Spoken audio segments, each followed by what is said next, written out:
Glad I'm able to do this because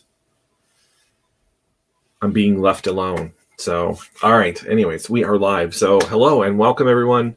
It's Thursday, so that means you're stuck with Dan and I for the next hour. But it's not going to be a boring hour or anything like that. So, right? It's great. It's going to be great. Yeah. You're gonna like it. Yeah. Absolutely. So, we're waiting for the usual suspects to come on. They should be arriving here pretty soon.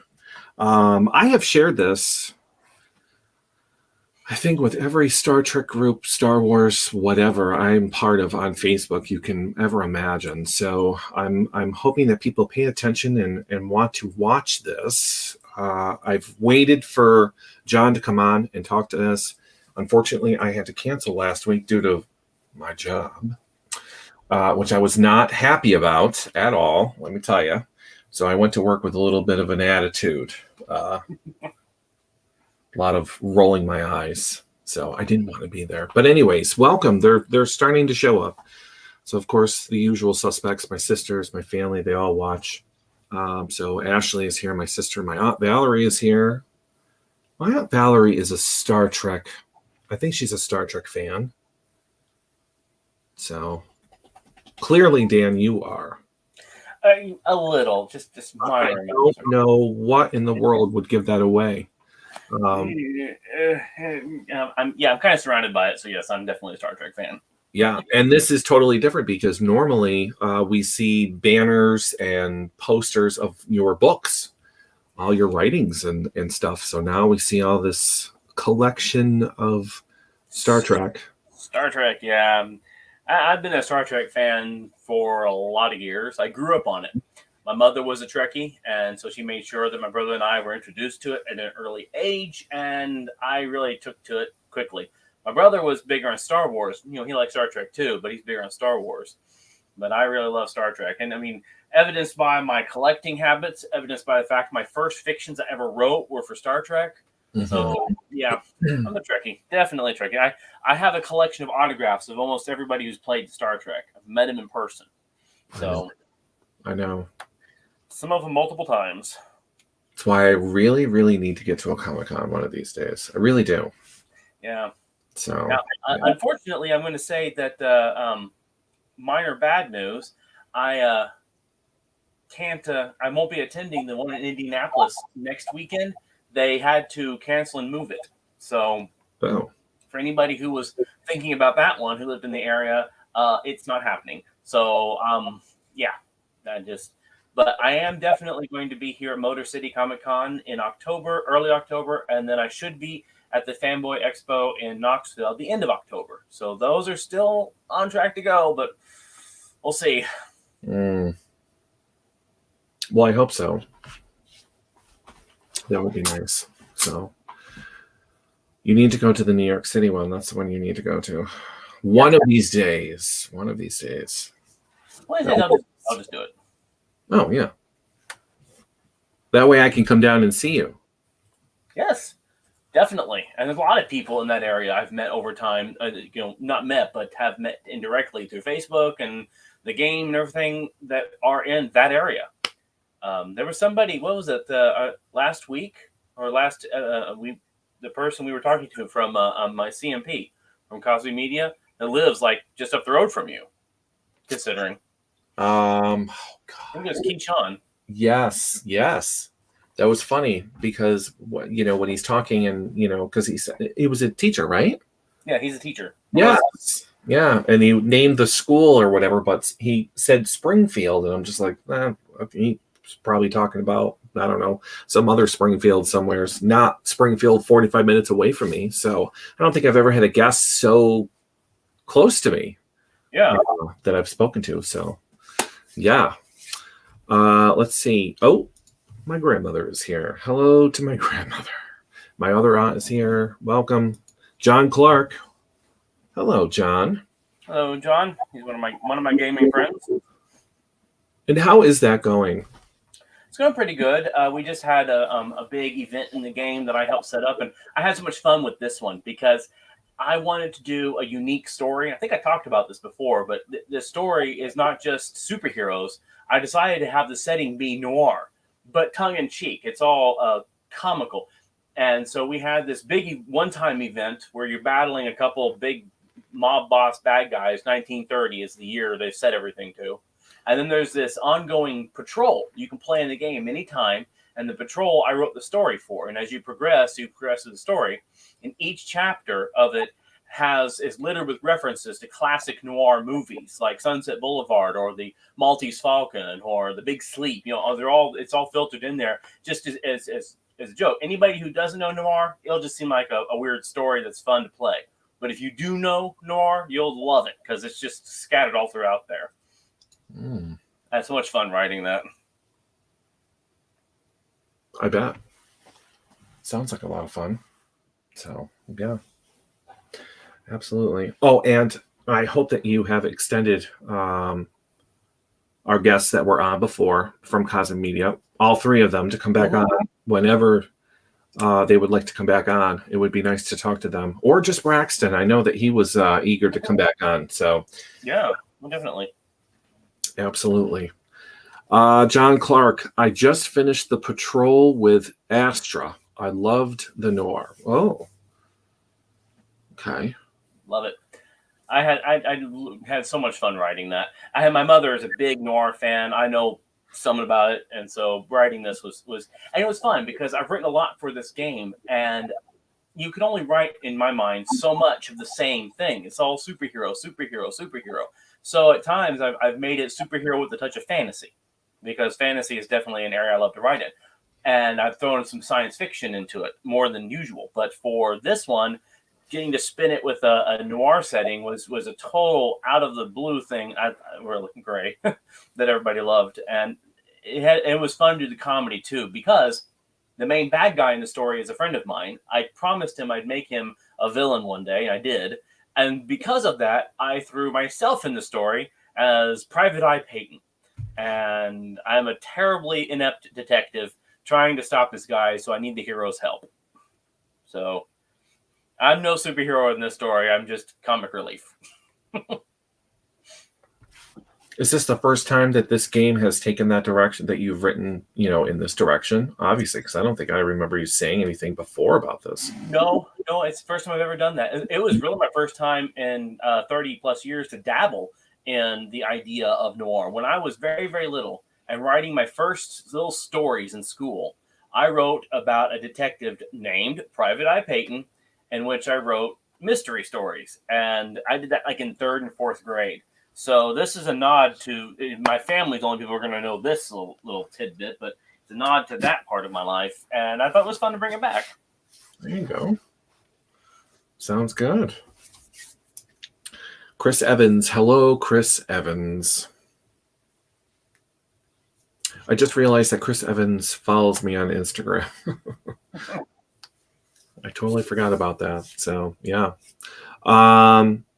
So I posted something about kind of changing the whole way we do this here. So, because before it was just you did your thing and I did my thing, and that now we have converged and come together to do a show every Thursday. So I thought, a name change was in order. Yep. So I did post on the Facebook page asking if anyone had any suggestions. So I know we just talked about a little bit about it before the show. So if anyone has any suggestions, I do like yours though. I think that's it's different.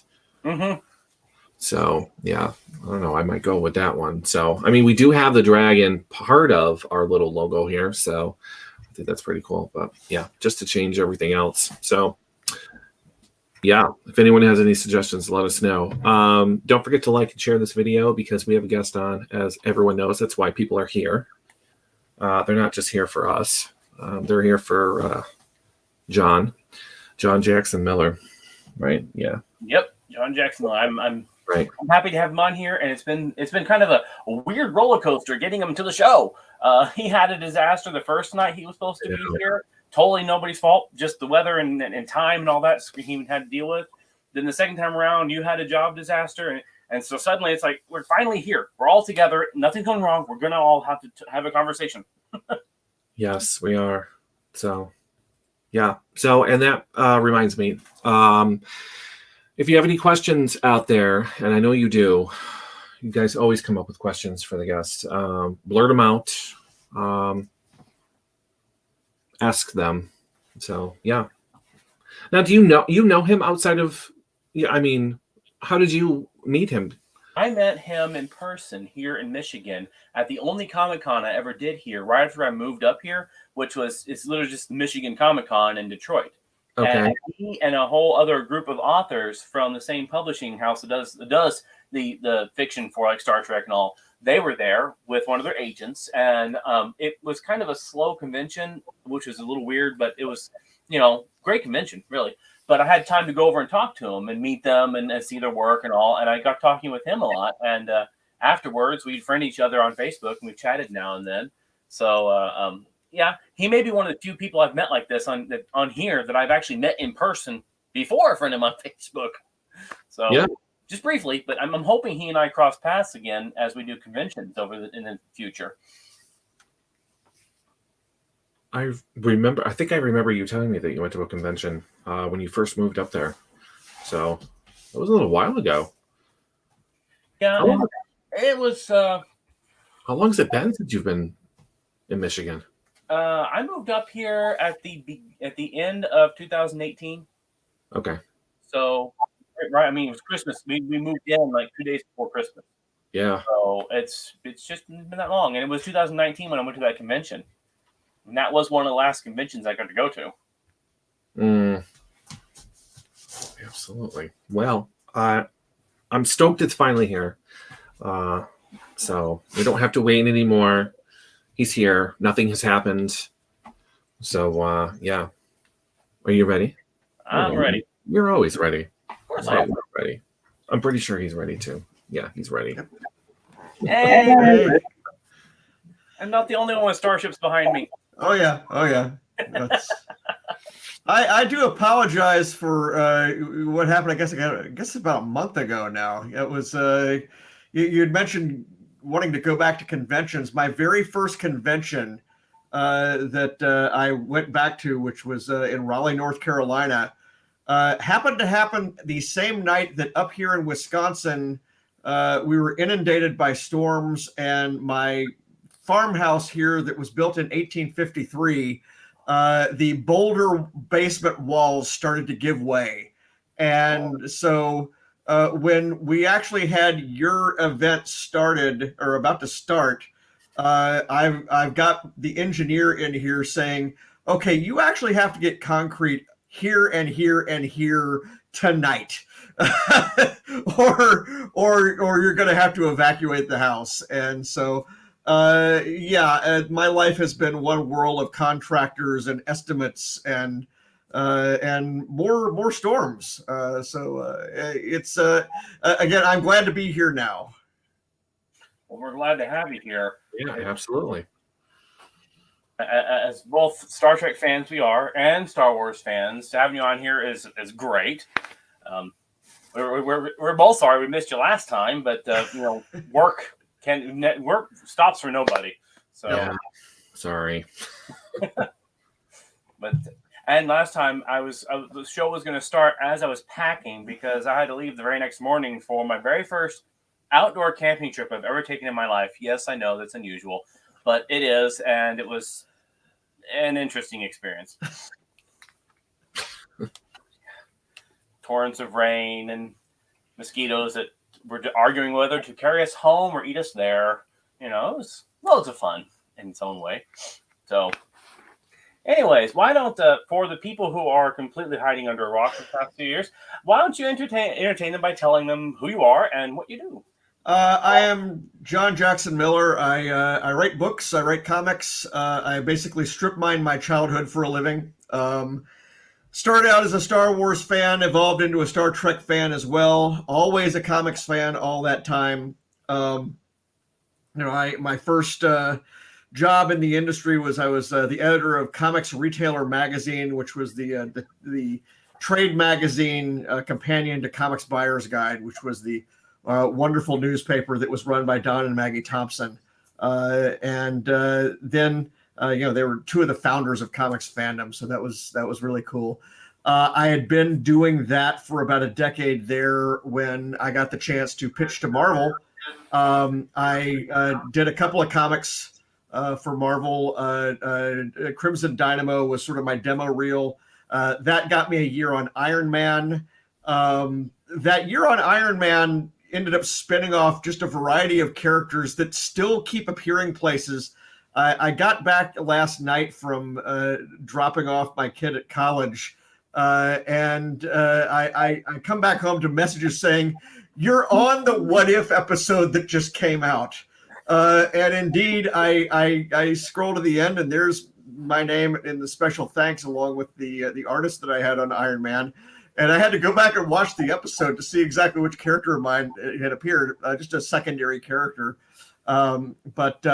Yeah, and in fact, I actually originally thought that they had made a mistake because my character was Christine Everhart, who is the reporter that you see in Iron Man, the movies.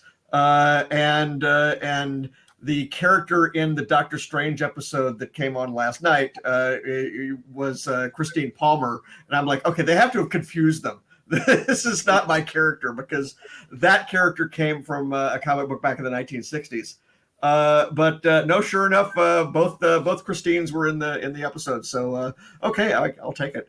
But anyway, from Iron Man, that opened the door to go work at Star Wars comics for Dark Horse. Did a series called Knights of the Old Republic, which went a good 5 years, and Marvel is now reprinting all those in these gargantuan editions, 1,300 pages that just came out in July. Once you start doing comics for Star Wars, they say, well, are you interested? Sometimes they'll say, are you interested in doing novels? I did short stories first, Lost Tribe of the Sith. And that led to a novel, Knight Errant, where I did both the novel and the comics for it. And then I wrote a novel called Kenobi, which is Obi-Wan Kenobi's first month on Tatooine. Following that was a novel called A New Dawn, which it was a Rebels prequel novel, but it ended up being the first novel in sort of the reboot era, the Disney era of books. And then at the same time, these things, one thing sort of leads to the other. The fiction editor at Lucasfilm had previously worked at Simon & Schuster, where they do the Star Trek novels. She recommended me to my Star Trek editors, and that has led to basically a novel a year for the last 7 years. Actually, there was 1 year where I wrote a trilogy all at once. Never doing that again. I had to take 2 years to recuperate from that. But yeah, it was I've been doing Star Trek, just novels for them. And then I've also done fiction and comics for video games like Mass Effect and Halo, other comics for Battlestar Galactica, The Simpsons, Conan, just a variety of other things. So yeah, I mean, the book that I have out now, which is behind me there, but also is right here, is my first hardcover since that last Star Wars novel, or first hardcover that's all my own. Star Trek Picard Rogue Elements, which features Captain Cristobal Rios from the Star Trek Picard series, his origin story, more or less, where he gets the La Sirena starship from the TV series, and various other things that people have wondered about, where he got his holographic crew from. That's in the novel. So yeah, I've basically done a whole variety of different things over the years. Wow, let's just say that. So I'm not that busy. I'm just old. Some of us write and write and write and write. So I had my first hand at writing a comic book recently, and that was from a publisher. And we're currently trying Kickstarter to get it published. They wanted to create a new imprint, and I learned how different it is to write comic book versus writing a novel. I've always written novels. I've always written longer stories. So I respect the work that's gone into that.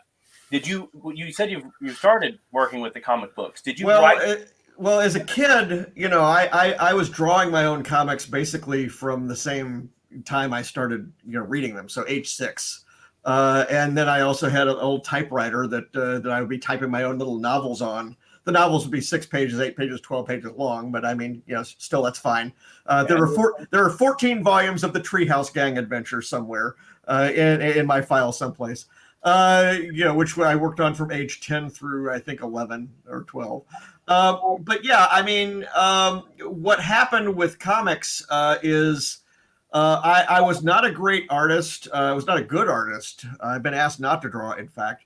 But one of the things that we had back then is, and they still exist now, is instead of today's web comics, we had mini comics, which were just basically 8.5 by 11 sheets of paper that you would fold over and make little comics out of them, and people would be sending them through the mail to each other.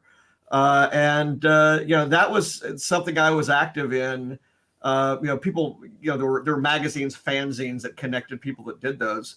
I did those on into college, but I had not really, certainly I realized that I could not draw, but having done the comics, that made it easier for me to understand how the comics page worked. That sort of put me in solidarity with the artists in terms of, making sure I didn't put too much onto a page. The cardinal rules that Joe Orlando, who was the art director at DC, used to say, one idea per page, one event per panel. Very basic things saying that you can't give the artist something that's too big to draw or too complicated to draw.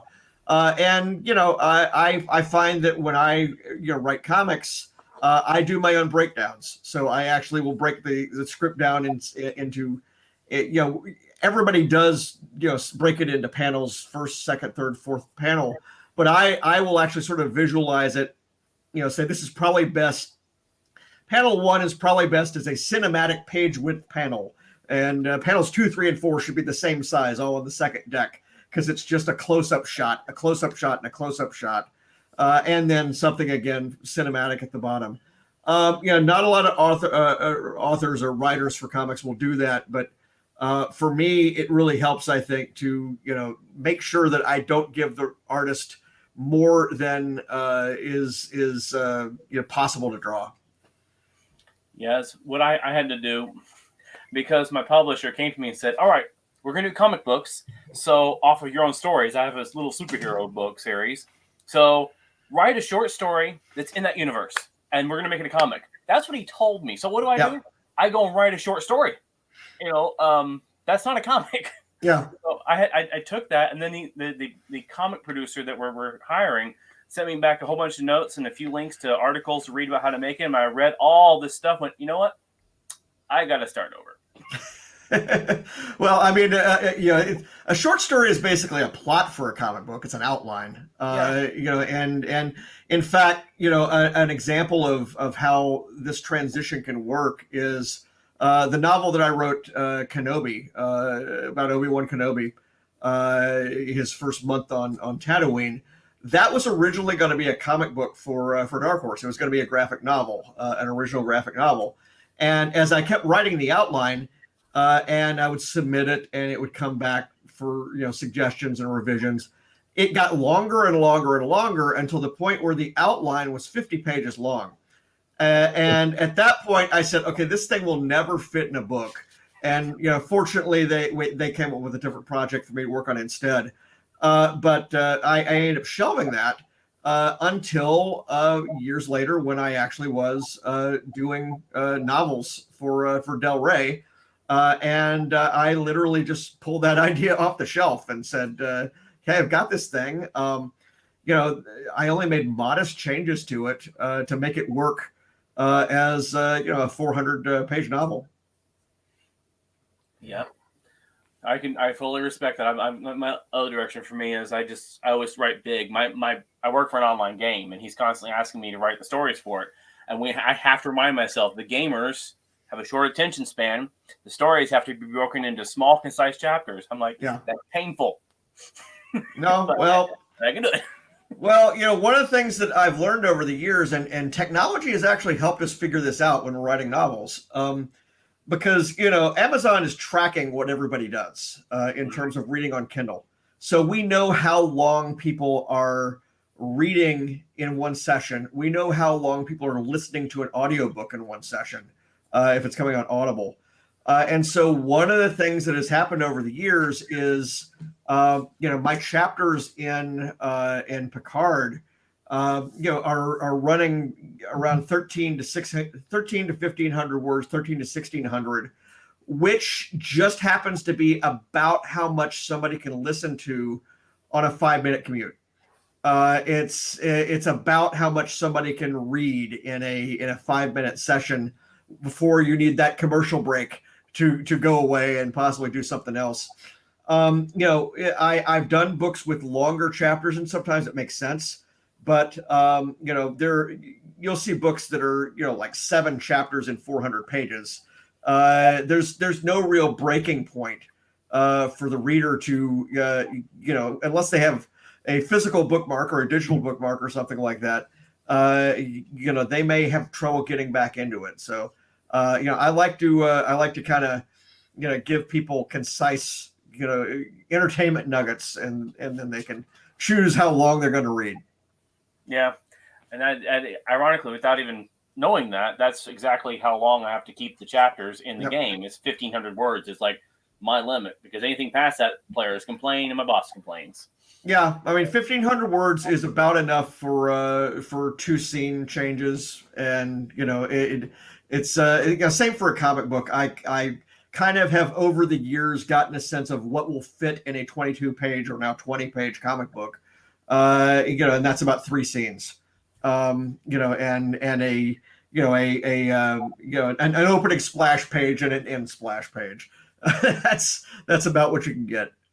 I think we just lost Brian. Oh dear. Okay. So. Oh, there he is. There he is.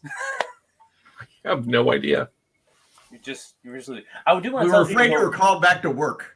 No, right? No, I'm here. I'm sorry. That's okay. If I vanish, it will be because the floor has caved in. So yeah, we'll be like, John, are you okay? Yeah, that could be bad. No, actually, it's the current engineer said it's not going anywhere now. We just have to pay an exorbitant amount of money. My mother has a background in architectural history and restoration and all that with her degree. And so when you were saying how old it was and what you have to do, I'm like, yeah, that's not going to be cheap. No, we're and this is one of the things that's tricky for me going forward is I have all these conventions lined up, and I have contractors that are showing up, and the contractors' schedules are kind of malleable. So as people may already know. So. Mm-hmm. Yeah. So I was going to say to the people who are listening in, if you want to ask any questions, you have anything you want to ask for him on Star Trek, Star Wars, creation of publishing and all that, he this is the guy who knows, who should know. So out of curiosity, I know that you've written into the Star Trek universe. You've written a lot of the modern era of Star Trek. Yeah. Now, when did you start being a Star Trek fan? When was it that you became a Star Trek fan? One of the funny things about this book, you're mentioning noir. The episode "A Piece of the Action," which is the one where they are on the planet where it's the back lot at Desilu, where they shot the Untouchables. That episode aired the night that I was born. So I missed that episode. I was kind of busy, but I brought them back in this book, so we get to see what happened to them many years later.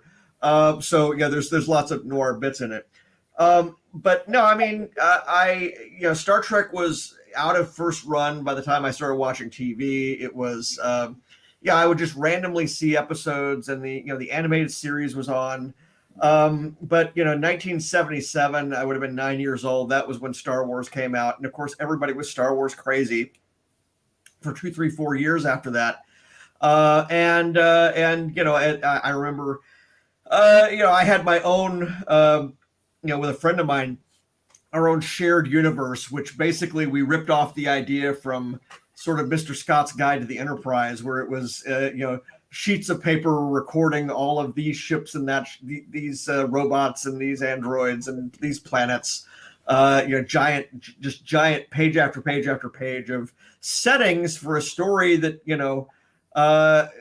we actually didn't tell. I really wanted to tell a story with that stuff, but then my friend's dad threw the books away, so you weren't able to. Actually, I found out years ago he didn't throw them away. He just hid them in the attic somewhere. But anyway, no. At the same time that sort of ended, a friend of mine, showed me the fanzine that he had done for Star Trek. Just a little photocopied fanzine called Stardate Now. And it introduced me to this idea that, people, fans could write about things, fans could publish, their ideas about things. And that slowly got me into Star Trek a bit more, particularly as, after Wrath of Khan and Trek 3 come out, and it's no longer sort of, tied so much to the past, but it's moving forward. And then, of course, by the time that Next Gen comes out, Star Wars has kind of gone away for a while. It's lying fallow. Star Wars for a good almost 10 years there's not much new coming out. Actually, not 10 years, because we start getting novels and comics again. But certainly, for most of the time when I would have been in college, which would have been 86 to 90. There's nothing really new for Star Wars. Star Trek, though, again, is happening, because you've got the Next Generation TV show, and then DS9, and then everything else. My earliest writing for Star Trek was Next Generation era. I did the Prey trilogy, which spans from the original series to the Next Generation. That tells what happened to the House of Krug, Krug was the villain from Star Trek 3, played by Christopher Lloyd, the "Give me Genesis" guy. It followed the attempts by his would-be heir to try to get revenge on Kirk and Spock, and when that doesn't work out, well, Klingons live for 150 years, so he's able to come back around and try to serve revenge, a dish best served cold, against Picard and Riker and Worf. That's that trilogy called Prey. And then Prey led to, me not wanting to write books for 2 years, because I'd done 3 novels at the same time, because they came out monthly. But what has happened the last 3 years is I've been working with Kirsten Beyer, who is with sort of they call it the Secret Hideout family of productions. They're being done for CBS's streaming service, Paramount Plus now. So I did a novel called Star Trek Discovery: The Enterprise War, which was about where Pike and Spock were during the first season of Discovery. They missed the Klingon War because they were in the middle of a war of their own. Then the year after that, I did a novel called Die Standing, which is where Emperor Georgiou, that's the Michelle Yeoh character from the Mirror Universe, it's about her first mission for Section 31, so it's kind of a spy novel. That actually won the Scribe Award for Best Tie-In Novel last year, which I was really happy about, because it came out in the middle of the pandemic, and I don't know that a lot of people actually got to see it. Certainly in person, I didn't sign any books last year. So all the books I've been signing this year have been kind of my first shot at it. And then again, as we say, this most recent one is Star Trek Picard Rogue Elements.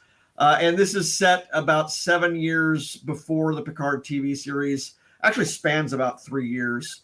And, again, what's different with that, looping back to the gangster characters from A Piece of the Action, it's a lighter book. I deliberately told my editor that I wanted to write about the Rios character, and I told Kirsten at Star Trek that I really wanted to write something that was fun, because I figured that everybody had just had enough this year. And my previous 2 books, they were pretty dark. I mean, there's a body count with both of those books. I think there's like maybe one casualty in this whole novel. So it is very much more in the line of the happier episodes of Star Trek that you would get. Although there's still some pretty deep ideas in there. As I say, I like to claim that what got me started in writing fan fiction for Star Trek when I was in school was I fell in love with William Shatner and Judith Garfield Reeves, their Acts of Eden series. Yep. I loved those. And I want to say, because those were so good, dramatic, well written. But actually, what got me started was a little book called How Much for Just the Planet. Oh, yeah. Got that back here. Yep, I have like 5 copies of it. And I love that book. I have read it probably 30 times. If you like that, you're gonna like you're gonna like Rogue Elements. It is, it tackles one of the issues. Somebody when we first tweeted the description of what's going on, they were like, well, how can there be crime, or how can there be transports and shipping in Star Trek when they've got the replicator? There's no money in this universe. Well, there is money. It's just not in the Federation. And one of the things that I do tangle with, and this kind of goes back to my international relations roots back in grad school, is that the Federation is a post-scarcity society, if you want to call it that, but all of the neighboring powers are not. And then you have, in the case of what's happening at this moment in the Star Trek universe, you have a failed state in the Romulan Empire. The Romulan star has exploded, it's exploded or imploded, depending on how you view what happens in the movie. But anyway, it's gone, and so there is a refugee crisis that is flooding the former Romulan neutral zone and all the planets on the Federation side of the border and all the non-aligned planets. And so, there's a bunch of different dynamics, going on here. And the Federation has kind of washed its hands of it, at least as far as where we are at when my book starts. And so yeah, we do have that kind of opening. And we also get quite a bit into issues of collecting and whether it's important to have the real thing as opposed to a duplicate or a clone or a copy or something replicated. I mentioned I worked for that hobby magazine publisher. We published books and magazines about collecting everything. We had magazines for antiques and records and action figures and guns and cars and military vehicles even, so we kind of understood the value of the attachment people put on physical things, and the importance that people place on having the first edition or having something that has a conversational value to it. You will find a lot of that in this book. I won't give away some of the characters in it or some of the things that they're chasing, but you very much do get into issues of collecting the real thing versus the replicated thing, and It's funny that while this is all going on, that's when I first hear about non-fungible tokens and those NFTs, the things where we're going to sell you a JPEG for $1 million and it'll be yours, even though anybody who wants to duplicate it can have it.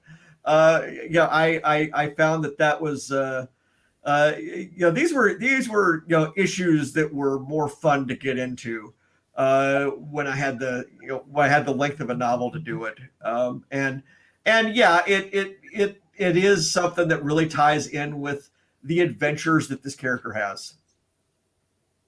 So I did want to. We're doing great here. No one's asked a question except for a couple people, and I want to ask you something. I'm so glad to have you here. It's something that has come up to me probably more than anything else when it comes to my own fan fiction. Now, I am a published author, nowhere near where you're at, but I want to get there one day. Yep. So where I started was writing fan fiction, Star Trek fan fiction. And I have a Star Trek fan fiction and a Star Wars fan fiction that are currently out like on Wattpad. And I have people on a regular basis come to me and go, you should get this published. Yep. And my first way to kind of throw that aside is, well, I can't publish their copyright. Not mine, can't do it. That's the easiest way. But then they're like, well, just take it to Star Trek. I tried to explain it, but you help me. Because right now, I have one of my friends, dear friends of mine, Joe William, who's nice, but he keeps asking me the same question. He doesn't get it. But I can't just take this book to Simon Schuster and go, can you take a look at this and see if you'll publish it? It's not going to work. There's a workshop that I do. I first did it at Star Wars Celebration, I think in 2015, and I've done it since then at Shore Leave for Star Trek and various other things. I think somebody's got the shaky hand camera video from it on YouTube, unauthorized, but it's still there. It was rule the galaxy together, writing in a shared universe. And one of the things I say is that I never did fan fiction as a kid because I didn't know what it was, but also. I didn't know it existed, but also because I was doing comics, it was pretty clear to me that nobody would recognize any character I drew. So it wouldn't, and also I was a little capitalist. I wanted to smack a price on these books, photocopy them, and sell them. And I knew enough about the copyright that I wasn't able to do that. Wasn't going to be able to do that. And so it's just not something that I ever considered doing, even though, I would say 95% of the work that I have done as a creator has been in somebody else's sandbox. Every time it was with somebody else's permission, with somebody else's license. It's the real thing that the publishers pay for to be able to, do something for a book.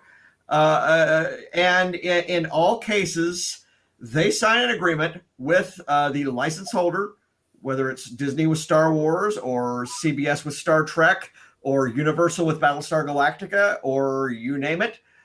They sign a contract saying, we will not accept unsolicited submissions. We will not look at any ideas that anybody else has ever. We will invite writers who are already established or that we have a relationship with, and we will tell them, you start writing something now. Don't bring us your old ideas, bring us something new.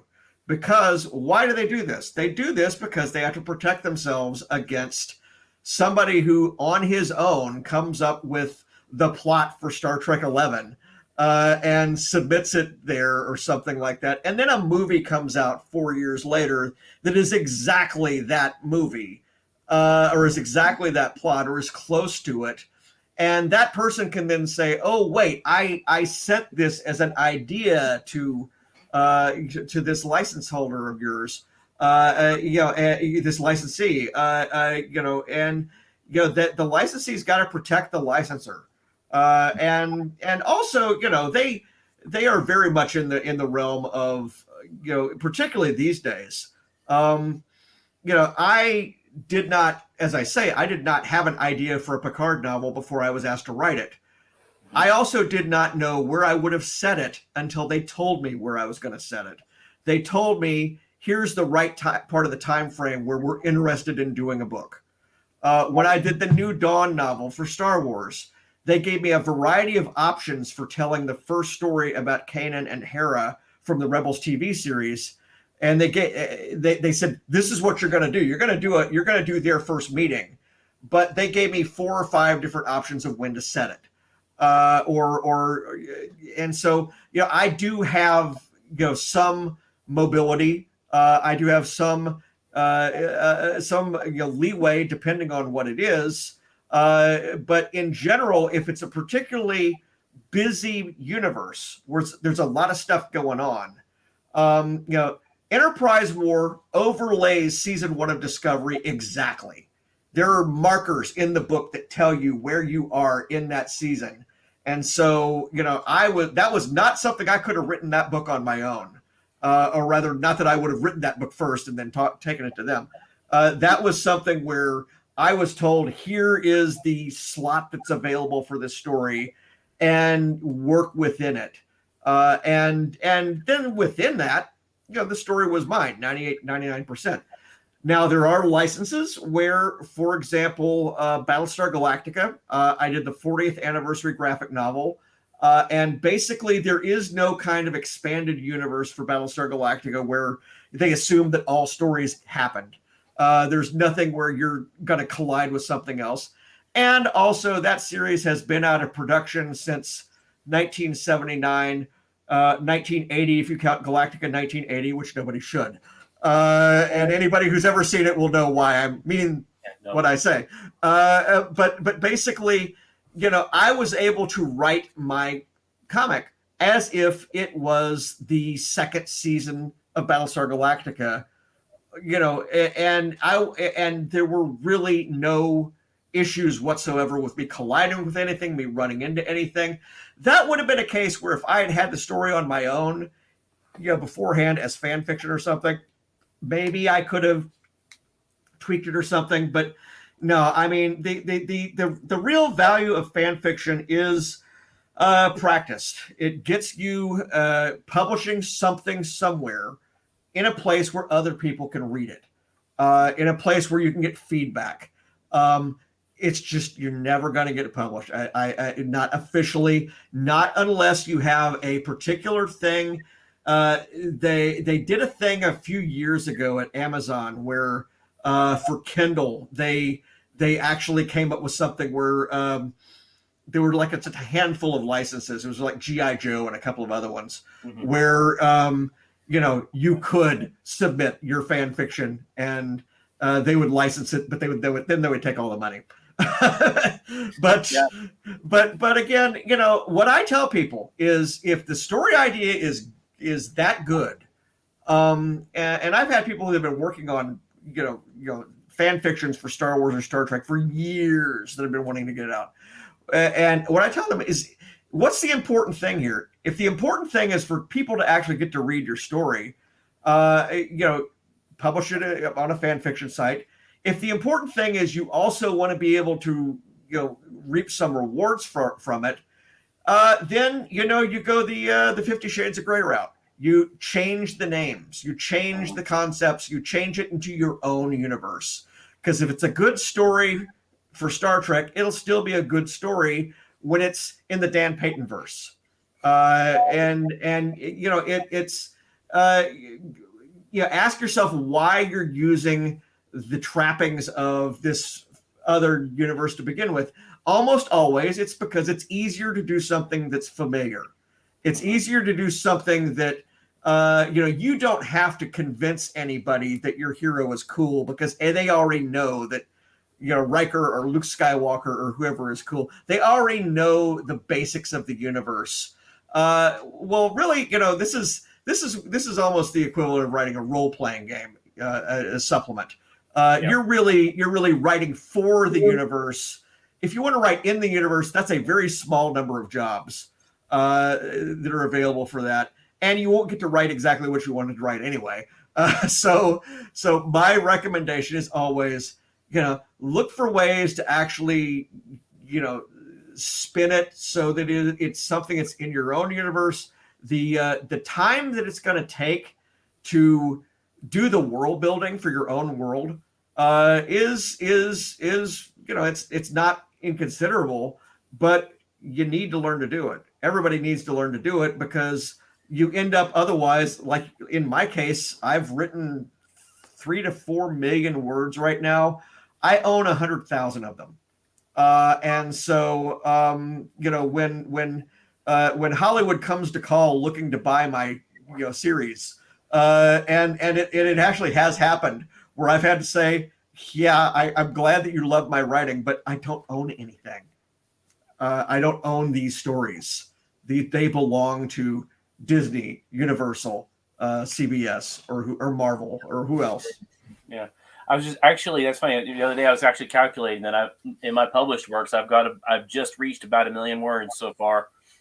But I understand that I have two different angles there. Yes. Yeah. And I'm answering this for the people who have begged me, why don't you get it published? And yeah. I keep saying, it's not that I just refuse to, it's because I can't. Well, you have published it. You if you've got it on if you've got it on Wattpad or something, somebody's reading it, right? I actually have print books of this that I printed off just so I have copied to hand, so a physical version of it. But you can't buy it. Anyways, I did a Voyager fan fiction years ago, and nobody knows about this. Brian's really surprised because he's a Voyager fan. I did Voyager fan fiction. I loved the story. And then I realized what I loved about the story wasn't the Voyager part of it. It was the plot that I had created. So that became the plot for Earth's Last Starship. And Earth's Last Starship is probably number 2 in my print books. And it's number 1 in my audiobooks. So it survived. But my other one, I have it. The one they keep asking me to just look at is I have a Star Trek 11 Fleet. It is set in the Deep Space Nine timeline. Couched into right between the beginning and the end of the beginning of the Dominion War, but the way it's written, it's too dependent on the existing storyline for me to go, I'll just peel this out and take this plot and set it into my own story, because half it wouldn't work. But it's fine. I'm fine with that, because I know what you're saying. I took the Voyager story and turned it into Earth's Last Starship, and it did great. The first thing I nearly sold was a Star Trek's SCE story. That was a Starfleet Corps of Engineers. It was a short fiction series, and I had come up with a story about one of their characters who is trapped on a planet, and he uses sort of their windmill telegraph system that they've got to create an analog internet that is able to send a message around the planet so he can get rescued. And I thought it was a cool idea, but that line was canceled before I got the go ahead to write the manuscript.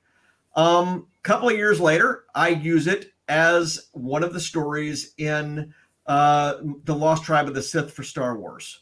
So you can use the ideas again as long as you own them, and as long as you didn't. If they had actually bought that story at Star Trek, that would have been a different thing. I adapted the concept, I adapted the characters, I made the idea fit. Save everything. I mean, one of the original possible titles for A New Dawn was going to be Rogue Elements. So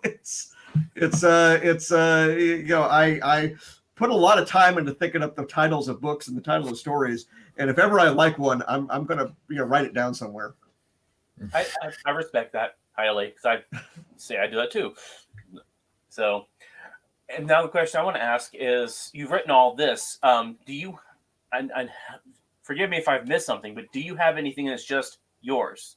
Yeah, the one thing I've got is actually out of print right now. I'm waiting to relaunch it to when I have a year when the floor isn't falling through. I did a book called Overdraft, and it was Aliens meets Wall Street. It was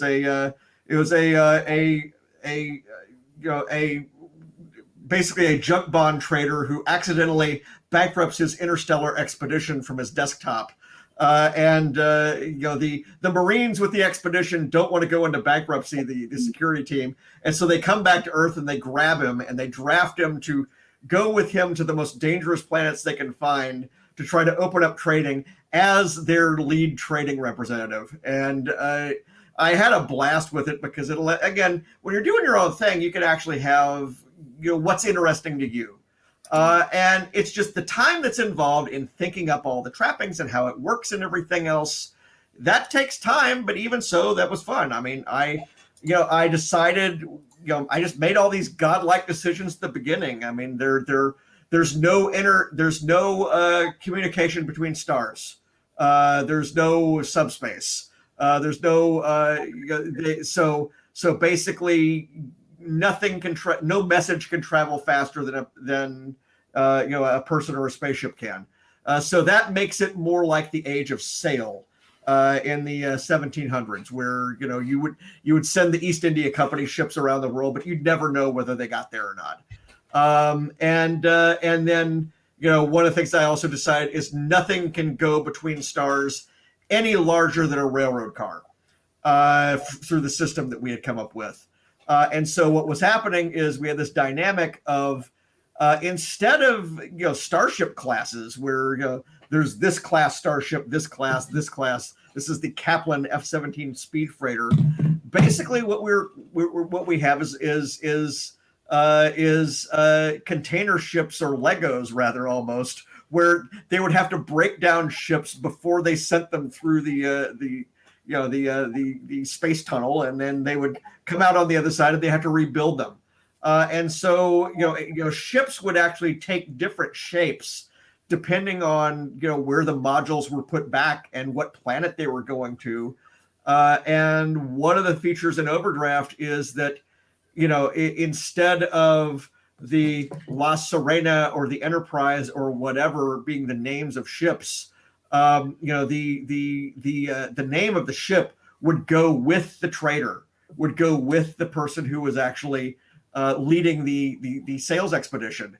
So if he went to another ship or he went to another a grouping, the name of the ship went with him. And that was just an interesting thing for me, because it was like, okay, well, that's cool. This gets me away from this fetishization that these other franchises have.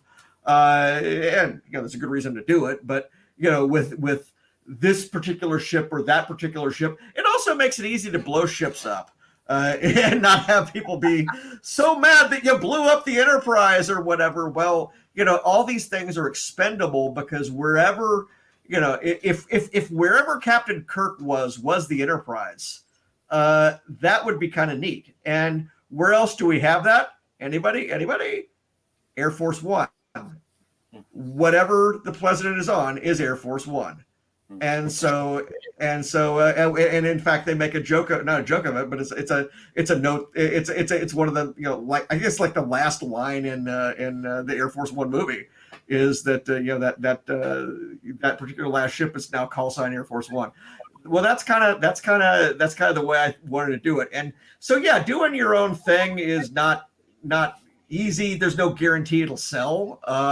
In my case, I wasn't happy with how it sold, and so I took it all back. But I'll get around to it one day. Okay. Another question I have is, in all the Star Trek you've worked on, is there something you would like to work on? Something in the past, a next gen book, maybe a DS9 book specific? Well,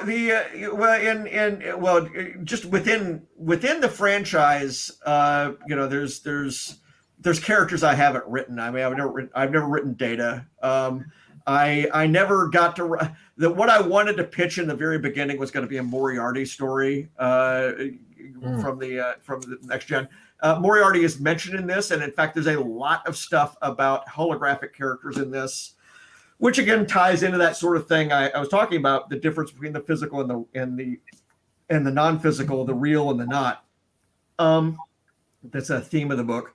But outside of Star Trek. Well, look, you talk to any tie-in writer, they will give you like 5 or 6 franchises they really would love to do a book for, or a comic book for, that nobody will pay to have done. So for example, my holy grail would be the Max Headroom TV series that was in the mid 80s. Oh, wow. Where it was 20 minutes into the future. It was Edison Carter as the investigative reporter in this cyberpunk world where television rules everything, and there are no citizens, there are only viewers, and the Max Headroom Max character is actually a disembodied AI that is traveling around through the networks, basically hijacking things whenever it's of interest to him to do so. I'm a TV junkie, so that's a blast to me. I think that's a really cool idea. Time has definitely come and gone for it, though, because I mean, the show only lasted a season and a half, or not even that. Back then, I think everybody I know would like to write a Die Hard novel or a Mission Impossible thing or something like that. Again, why can't you do that yourself? And that's what I kind of do. Is I'll do caper stories that will the first novel I wrote for Star Trek, which was Star Trek Takedown. I describe that as the hunt for Red October with Picard chasing Riker. I mean, it was if I got to write if I got to write a naval novel, I wouldn't be able to do it because I don't know enough about the ships and I don't know enough about I've back here. I've got all the Horatio Hornblower novels and all the Master and Commander novels. I could never write one of those in a million years because I don't know one sail from another. But you can tell a naval yarn though if you set it all on board ship. And I remember I got to the end of that novel and I realized they didn't set foot on a planet in the entire book. It's entirely ship to ship, everything that happens. So, okay. My friend Joe Williams had to ask, so no one at Star Trek will ever read Dan's book. Joe, no. Not allowed to. No. Not allowed to. So don't ask me anymore. No, okay. it's but again, if you recraft it, maybe. All right. Questions. Let's see. Alan. Hi, Alan. I forgot that Alan was on here. Which is your favorite Star Trek show, and who are your favorite two characters out of all the series? Two characters. And which is your favorite movie? I would say the Next Generation show, just because that was the one that I got to watch while it was coming out, and that was obviously a different experience than Star Trek, which I saw. Everybody who ever has seen Star Trek since 1968 or 69 when it went off the air, everybody who ever saw it was seeing the episodes in random order because that was how they were airing them in syndication up until now with streaming. And streaming has everybody watching episodes in order when they really shouldn't, because that causes you to see things like the first season of Next Gen, which is not great. That was not ever how people were intended to watch these things. But anyway, Next Gen, Riker and Worf are way up there. I mean, Riker, as soon as he orders the Enterprise to fire on the Borg cube, with Picard there, I was like, yes, my man. All right, here we go. This is a different Star Trek than than we've seen up until now. And so it's no mistake that when I did my first Star Trek novel, Takedown, it's really a Riker novel. And then the Prey trilogy for Star Trek, it's really Worf's story, and it's also the story of Kahless the clone. My favorite episode, or one of my favorite episodes of Next Gen, is where Kahless the Unforgettable is cloned, and you get into all sorts of metaphysical questions about him that they touch on in that episode. We bring him back for the trilogy, and he gets a full arc. I took a lot of inspiration from that. Which is my favorite movie? Well, I think I've already tipped that because in that Prey trilogy we brought back the heirs of Krug, and again, That's not a movie that is on most people's number one or number two, because everybody's usually two, or if they're next gen fans, it'll be First Contact or whatever. It's actually a toss up between 3 and 6. 6 being the undiscovered country. What's good about 3 is that it is the least Starfleet movie of the bunch, in that it's the movie where it becomes a family as opposed to just a mission. It's the movie where it's just the 5 or 6 of them you're willing to say, okay, you know what? Forget the Federation. We're going to do what we have to do to save our friend. And that is that I think is powerful, and I think that I responded to it. It felt a lot more like Star Wars, where Star Wars is just about a handful of people whose only connection to one another is their devotion to each other in the cause that they're in. But I mean, it's so I like that very much. Star Trek 6. There are all these elements of political theater there going on, political thriller. I mentioned international relations. My degree, I actually have a master's degree in what you would call Soviet studies. It was probably the last one that was given out in this country because I was working on my doctorate and the Soviet Union collapsed on my dissertation. And it literally everything that I was studying vanished. And I did not want to be a historian looking at the past, and I did not want to be a journalist trying to say what was going on now. And I said, okay, I'll take my master's and go. But I did end up using that. What I learned from that, Crimson Dynamo, which is the Russian Iron Man.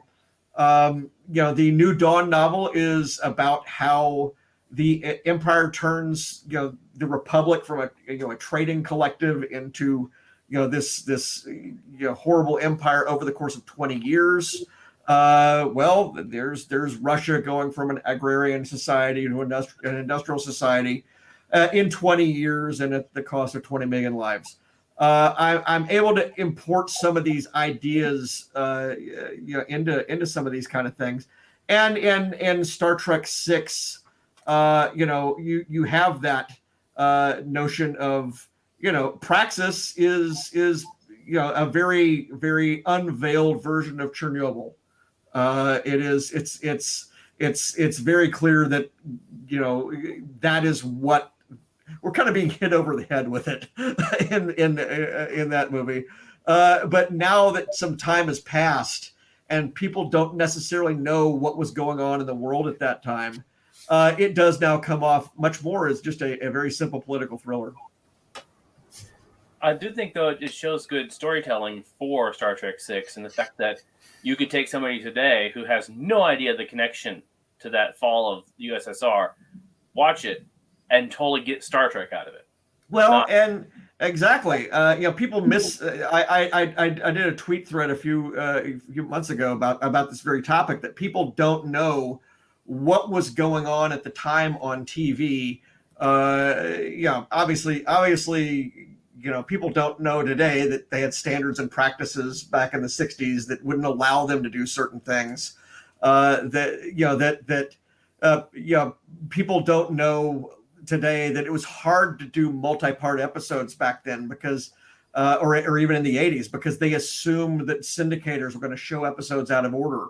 And people don't know things like, for example, with regard to Star Trek 6, people, unless you were there, you would not know, or you would not have the understanding of the episode from Star Trek Next Generation, Reunification, where Picard goes and hunts down Spock, who is on Romulus, and Picard says to Spock, you've got to knock off with this cowboy diplomacy business, and Spock makes reference to the horrible price that Kirk and the Enterprise crew paid as a part of getting peace with the Klingon Empire.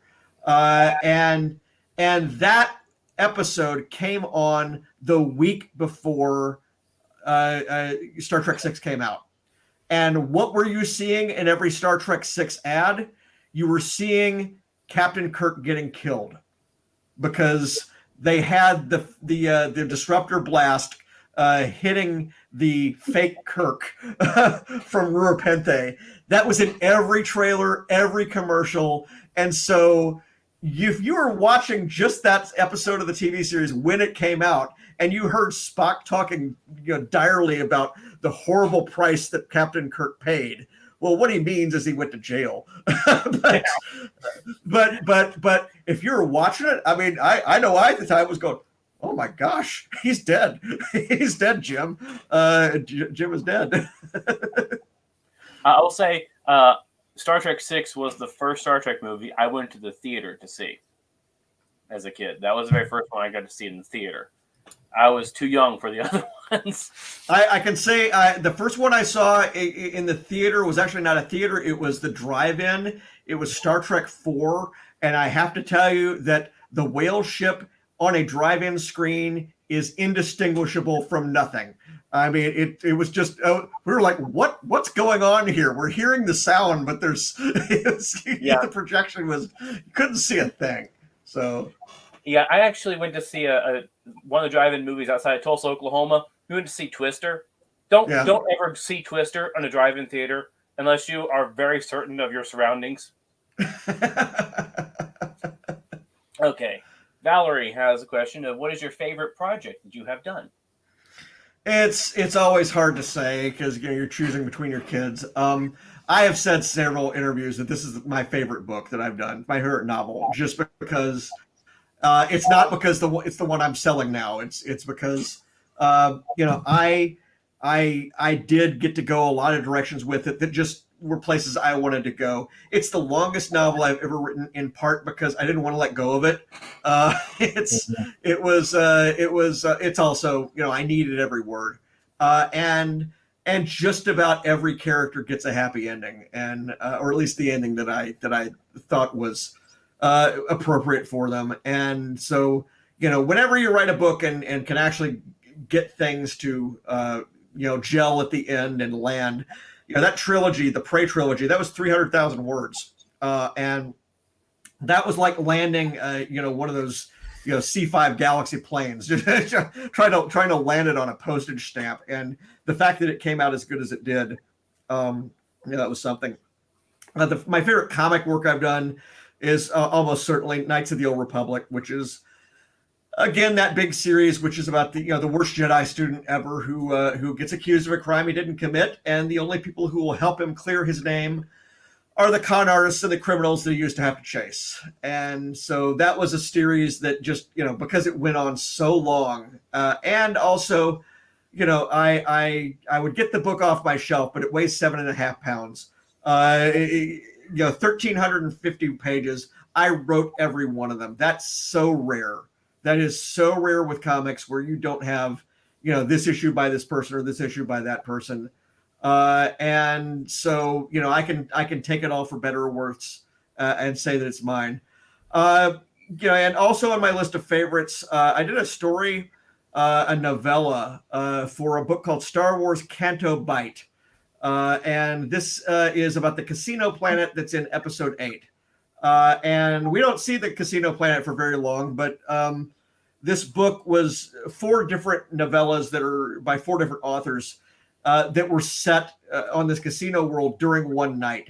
And my book, or rather my story, I got to write a thing where it's about a card player who is he's got to make $1 million more or less, or 1 million credits in one night. And what he goes through to deal with it. And it allowed me to basically take all the time I had wasted in casinos over the years and make it tax deductible. It's research. But I had so much fun with that. Again, it's because it's a kind of story with just very low stakes. I mean, but it just involved the characters. But for them, it was a big deal, the characters. Okay. says, Chris Evans says, Picard has announced that the third season is being filmed simultaneously with season 2. Are further seasons likely, in your opinion? What I say to these things always is that I live in a town in rural Wisconsin, so I'm about as far away from the water cooler in California, whatever that happened to use to discuss things. I'm kind of pretty far out of there. I will say that two things. I'll say that first of all, the dynamic of the streaming services, and this kind of wades into my my TV history hobby. The dynamic with streaming services is so much different in terms of you being able to actually say we're going to tell this story. It's going to take this period, and we're going to decide how long it's going to be right up at the front. And it's just so much different than it was in the era where everything was advertising supported and what are the ratings and everything like that. And so it becomes possible to have a plan. It becomes possible to tell a story where you're planning things in episode 3, 4, 5, 6, 7 that you're going to pay off in episode 12 or episode 24 of the second season or episode 36 of the third season. And in the case of Picard, the producer of the TV series owns the channel, owns the network, owns the streaming service. So that still doesn't preclude a story from being cut short. But you don't end up with weird things like the final season of Babylon 5, where J. Michael Straczynski had to race to get season 4 done and finish up all his story arcs because he was afraid there would be no 5th season. And then they surprised him by greenlighting it for a 5th season. And so everything after that is kind of an epilogue. So yeah, there's that. I'll say also, I just watched the teaser for season 2 today.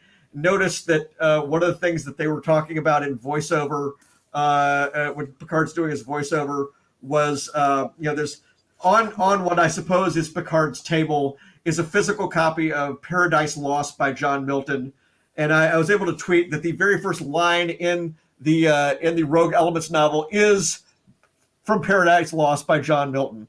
So anybody who wants to think that was planned, go ahead. I'll take credit for that. You're so visionary. Well, again, you still take credit no matter what. It's we meant to do that. Oh, Joe. Sorry. Now Joe has the next question: Is Star Wars just as hard? His Star Wars book is awesome too. Writing for it just depends on what part of the timeline you're in. Knights of the Old Republic, the only thing I was bound by was I needed to set it somewhere near the video game. And I decided I was going to set my story 8 years before the video game, 7 years, so I had plenty of time. And I could play off of it. I could use characters from the video game as cameos. But it was really my story. And it turned out to be worthwhile because some of those comics with the video game cameo characters are now worth hundreds and hundreds of dollars. So it's all gone crazy during the pandemic. But yeah, I mean, Lost Tribe of the Sith was all set on one planet. So over the course of 5,000 years, so it was a little petri dish where I wasn't going to run into anything, and I could kind of tell the kind of stories that I wanted to, just with the boundaries of I wasn't going to be able to have anybody ever leave the planet. So it depends on what it is. I mean, I did actually, one of the reasons that I parked that Kenobi story was we thought that they were going to do a TV series on ABC, of all places, during what they call the dark times, which is in between episode 3 and 4. And so I was like, well, anything I do is going to run into that. And then they ended up not doing it at all. And then they ended up doing a TV series that is set long after my book. So again, my book's already been out for a while. So I would say the one that I've written is set. It's set after episode 3. It's between episode 3 and 4, and it involves a Jedi Padawan that escaped the massacre, went back to his home planet, which is really far from the Empire or from the Republic, and the whole story takes place on his planet. Yeah, the smaller footprint that you have for a story, the less likely you're going to run into other people, run into other things. But so the question then is Star Wars more open to reading a new person's book, or are they just as strict as Star Trek? Oh no, they're all run by lawyers. Oh crud. Okay. No, well, I mean, first of all, you don't go to Star Wars, you go to the licensee. Yeah. And what got me Star Trek? Star Wars got me Star Trek. What got me Star Wars? Iron Man got me Star Wars. It was what got me Iron Man was Crimson Dynamo, but before that, what got me the Marvel chance? It was that I'd been writing and editing a magazine about comics for 10 years, and they assumed that I could write and hit a deadline and handle their characters and not screw them up. And remember what this is about. The idea, until 20 years ago, they were not looking at the novels. They were not looking at the comics. Nobody was really looking at these things as part of the overall story, as part of something that's going to generate ideas for future movies, for future TV shows, for action figures and other stuff. The idea behind it all was to just sort of expand the brand. The early novels for all sorts of TV shows and movies and comics, they were just kind of interchangeable with a T-shirt or a poster or something like that. It was just another way to make some money off the titles and the characters and the actors' appearances, and that's all it was. But now it's somewhat different because they are actually drawing some ideas from things. Okay, so to answer Joe's question, it is still highly unlikely that it will ever be published outside of fan fiction forum stuff. So now Alan asks, is it ever frustrating operating within the franchise's constraints? It can be, but usually it's something that's out of anybody's control that happens. Where you'll have something that comes out of a parallel license that is over here that you're not aware of the thing that just happened over there. And that's one of the things that Star Trek and Star Wars have been getting very good at is, they've got people at the licensing company that are keeping track of things that are in all these things. It was Star Wars, A New Dawn was the first book that was overseen by the Lucasfilm Story Group. And the point of the Lucasfilm Story Group was to be aware of everything that was in every other thing that they were doing at the same time. So that they could actually have things interlock and interrelate and nothing would conflict with anything else. In the case of the Picard novel, the La Sirena, there was nothing available on it except for the blueprints that the creator of the sets had put on, it had shown in a video. But I happen to know that they were doing this model and a little book with it that was going to come out from Eagle Moss. And I knew it was going to come out while I was writing the book. And so they were able to get me that book before anybody actually got it. They were able to get me the book so that I could go in and make sure that nothing in that conflicted with my story.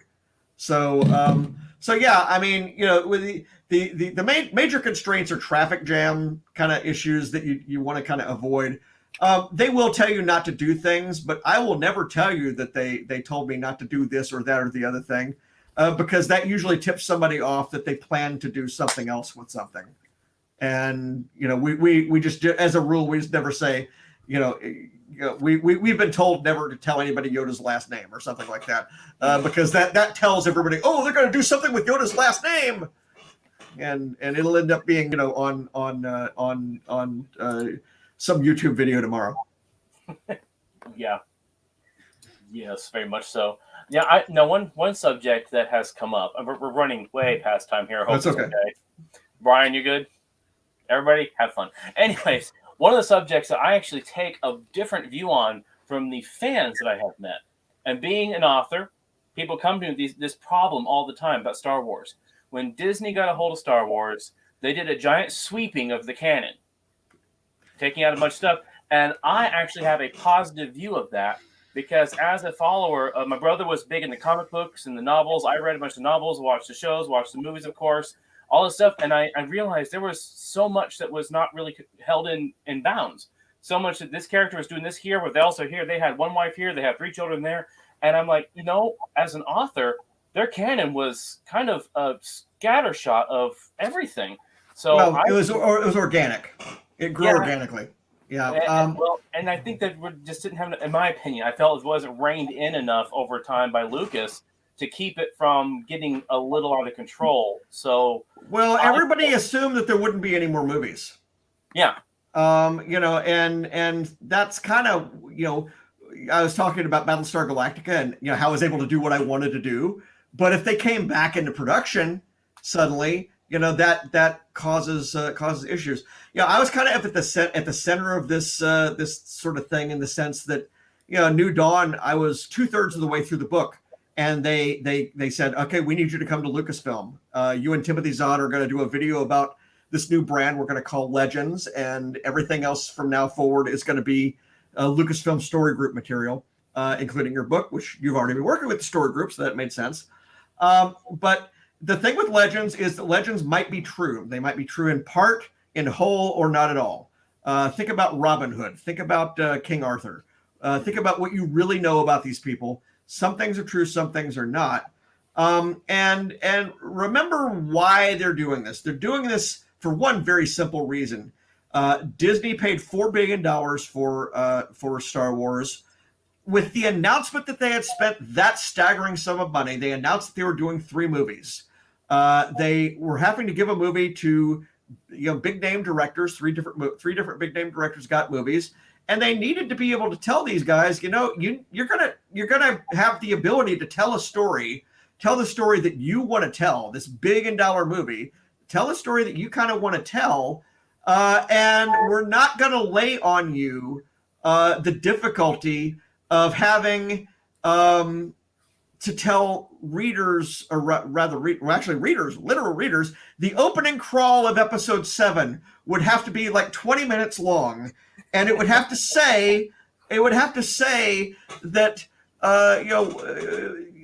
Han and Leia had 3 children, 2 of them are dead, and 1 of them killed the other one. And that's before the movie starts. That's right out. You can't do that. Oh, by the way, Chewbacca was dead. We dropped a moon on him. That again, they weren't gonna do that, and so you have to just try to figure out a way to make it all, sort of work and cohere in a way that people are okay with. And I think what has happened is, back then the comics fans were much more chill about this because they have dealt with, reboots and multiple realities and things for so long that they can cope with it. And now the MCU, with the multiverse, things they've been dropping, have been getting everybody really accustomed to the idea that, you can have these 2 versions of, Pietro, Quicksilver. You can have these things, and they can coexist sort of in the same mind frame. And all the versions of Spider-Man might be valid. I mean, that's cool that we've gotten to this point, because it gets us to a freer area where the only thing that's important about the canon is what order the stories come in. What order should you read things? That's what people want to know. They don't care that there are more stories set between Empire Strikes Back and Return of the Jedi than there are days in the year to have told it. Yeah. They don't care about that. They don't care about the fact that Superman has been 30 years old for the last, 80 years. And every one of these stories is taking place during that time. They don't care that these stories have been retold and retold and retold. they'd like them to be retold, with some originality and with some reverence to the past material, and almost always that's what you get. It's the rare thing where you'll see a reboot anymore that does not have callbacks, or a relaunch or a restart of something that does not have callbacks to the previous things. I mean, come on. Buddy Ebsen is in the Beverly Hillbillies movie, for gosh sake. He's there as Barnaby Jones. Yeah, I personally, going back years when I first started writing fan fiction, I did note the fact that between Star Wars and Star Trek fans, the Star Trek fans were the ones to be so scrutinous about the idea. Is this proper in the Star Trek universe? You can't have this? The Star Wars fans, way more relaxed. Well, it's space opera, but then Star Trek also had an advantage over Star Wars when this change happened, because they had time travel. So they had alternate universes. Star Wars did not. And so, but what has happened now, which is about 7 years in now, because in fact, it's exactly 7 years today, because today is when the New Dawn novel came out 7 years ago. And what has happened now is I've written stories for Star Wars that have called back on Knights of the Old Republic. And Knights of the Old Republic is it's technically out there in this region of stories where they may or may not have happened. There are, and again, you had said that there were reasons that we needed to clean things up. There sure were. Mandalore was both the Mandalorians were both a race and a movement. The Sith were both a race and a movement. We had different conflicting stories that we were trying to knit together and make sense of. And there's just, if you have a chance to clean it all up, clean it all up. As an author, I can respect the need to have cohesiveness in the canon. Yeah. So things can make sense, but I respect also the idea of telling alternate stories. There you go. And I think Marvel, I agree, Marvel has done a beautiful job of that, because comic book fans are used to, here's the different version of Iron Man. Here's the other version of Iron Man. Here's Batman, a dark guy who kills people. Here's Batman who goes and saves people with Robin. And DC movies, they don't even bother to explain why they're doing different versions. So it's all good. Yeah, it's all good. I mean, it's very likely that one of the top selling comic books of this month will be Batman 1989, which is set in the Batman movie universe. So, and the top selling graphic novel in comic shops last month was Knights of the Old Republic, the omnibus of mine. So, I mean, again, people don't seem to mind that it's old stuff. I like that idea. And yes, I do have the one problem in my family. My mother likes the Marvel movies, particularly she likes the X-Men movies. She's never read X-Men comics, but she watched the cartoon show back in the 90s. Oh, wow. That's the bulk of what she knows from the X universe. And so the watch it and go, well, that's not how it was. I'm like, Mom, there are so many different ways this played out between all the different versions of it. That's a pretty good version to work from. That was a very good show. Yeah, that was my X-Men growing up was the cartoon show. So I will admit that. So, anyways, we have run about half an hour over. So, okay. Did you have anything you want to add? Well, I've mentioned the book. I've mentioned people can find me online, farawaypress.com. They can also find me. I have notes on all the books that I've written there. Also on Twitter, JJM Faraway. On Facebook, John Jackson Miller for that, and also on Instagram. I also run a website, which is a historical website for comic book sales figures called Comicron.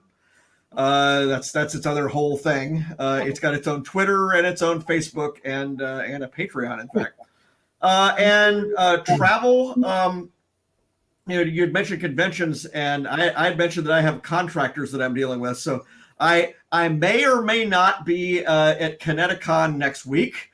I also may or may not be at that Fan Expo Knoxville that you mentioned. I will.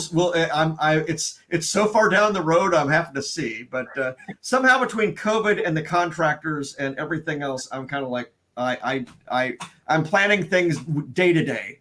Tell me about it. Okay, that's awesome. I know Brian can put all your links if you give him links to all your different pages and stuff. We'll post something on his page on the Brian Shepherd Show page.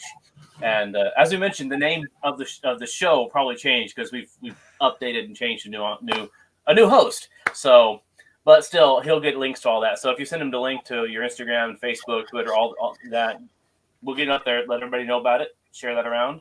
Call it episode 4, a new host. No, but they're not on episode 4. No, never mind. I think a lot of people wouldn't get it. So unfortunately, that's okay. That's a good one. That's okay. Good one. That's okay. You know, yeah. I'm way past the thing of caring whether people get my references anymore. I'm sorry. I'm playing a game last night, and all my friends are playing, and it was a Jackbox game. They referenced to John Goodman. Everyone in the room said, "Who's John Goodman?" I went, "Oh, okay." No, my kids know not to say these things in front of me because it's like, sit down, YouTube coming up. Oh, well, I said, you remember the Flintstones? Oh, yeah. Was it like Barney or something? Oh, yeah. Okay. Make me feel old. All right. So, well, thank you for being on here. Great and enlightening. It's my pleasure. And may the force live long and prosper. Yeah. Okay, that works. So hopefully we'll have you on here again sometime in the future. We can chat and talk. I know Brian enjoys it. He's just listening. I just sit here and listen. Yeah, I bought the book, so I haven't started reading it just yet. But I did post a link to Amazon for Picard. All right. So everyone can check that out. So yeah. All right. Thanks, everybody. So thanks for coming on. And we'll hopefully talk to you soon. Well, there he goes. That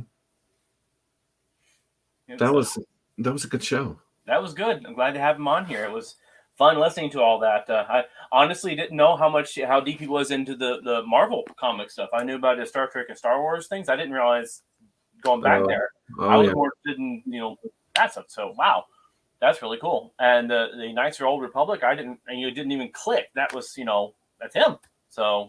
Awesome. That is him, yeah. I love that game. I still play it. So, yeah. So that was a good show. So now we'll definitely have to have him back on at some point.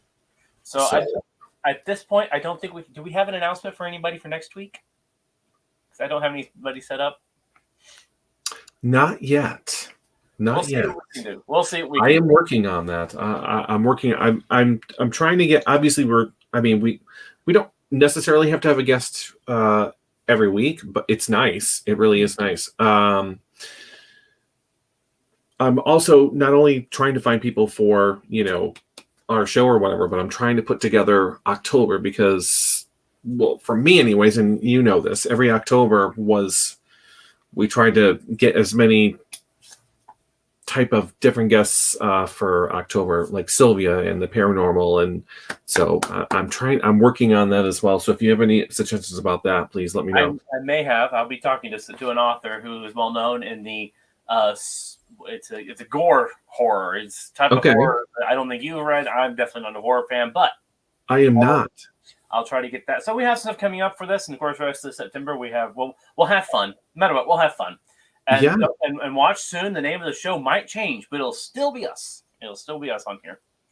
So. Absolutely. Yeah. So I want to thank everyone for participating and asking questions and sticking around.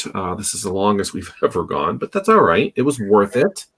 And we'll see everyone next week. That's about it, really. Yep. Good night, everybody. All right. Goodbye.